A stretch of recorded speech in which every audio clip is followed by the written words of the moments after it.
Hey, what if everything you ever said was typed out? What if it was all being typed out and then it would be printed and read by a committee? I remember this actually happening to somebody. Please sign to verify this is everything you've ever said. What? Sign this too. Oh, this is absurd. Well, one of the 10 commandments forbids lying. The 8th commandment in particular says, you shall not bear false witness. But all of this gets tricky when we throw social media into the mix. How do we follow the 8th commandment, be a disciple of Jesus, and still have a healthy relationship with social media? Well, let's talk about some implications of this commandment on our daily lives and our life on social media, and talk about ways that you can begin following this better so that you experience the joy and freedom of a life in Christ and a life built on truth.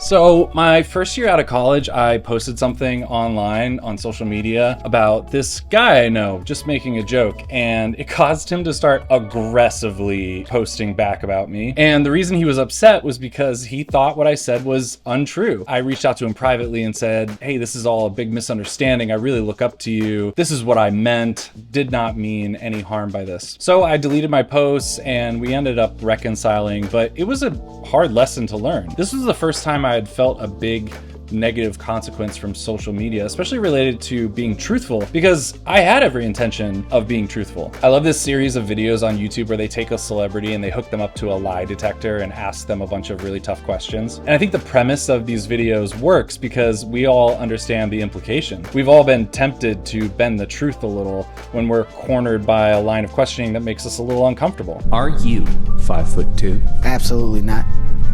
5'4".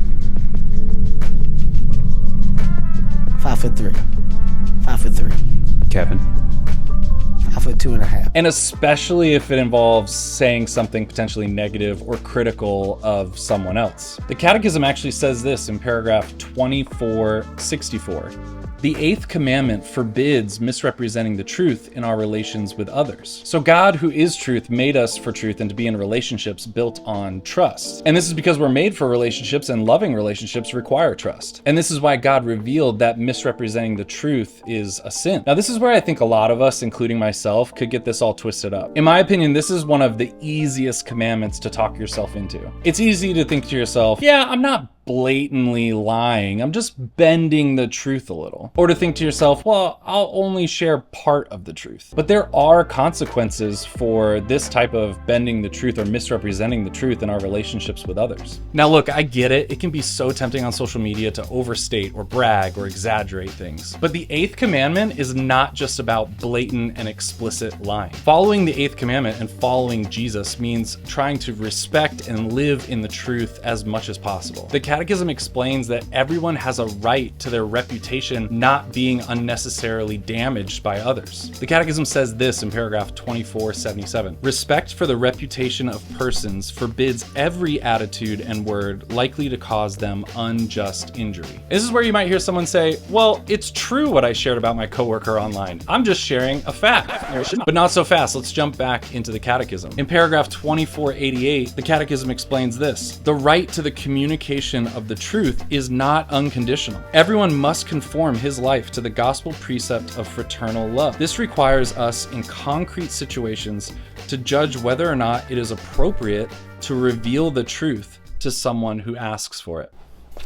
So being a disciple of Christ means doing more than just avoiding lying. It means avoiding situations where we might be participating in damaging the reputation of others. Here's a little way of thinking about this that I found helps me. I call it the other booth. The next time you're in a conversation with someone about a third person who's not present, imagine he's sitting in the booth behind you at a restaurant and he can hear your conversation. Would you still be talking about him this way? And let's think about social media too. When we're tempted to brag or exaggerate things on social, or we're obsessing with making everything perfect, what is it we're actually looking for? We're seeking approval and affirmation from others. We want to know that we're worthy of love, that we're good. And this is rooted in the belief that we're not already worthy of love and accepted just for being ourselves. Your lovableness is not based on how you look or anything you accomplish. You're loved just by existing and being yourself.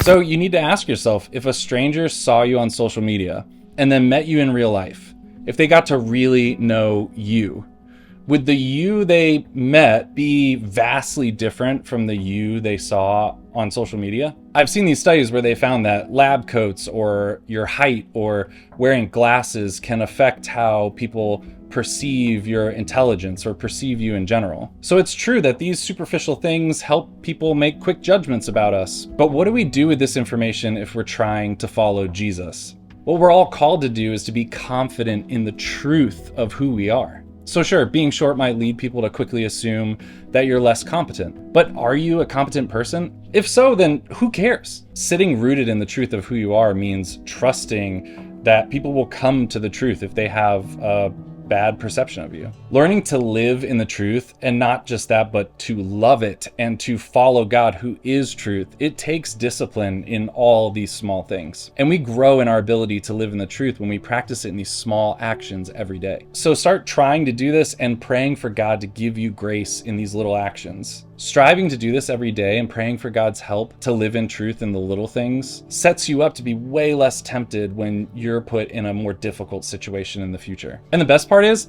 not living in the truth is way more taxing on your brain. Try as best you can to live in the truth and to have relationships built on this trust, and it will be way more life-giving and fulfilling. Because God, who is truth, made you for truth and to be in relationships built on trust.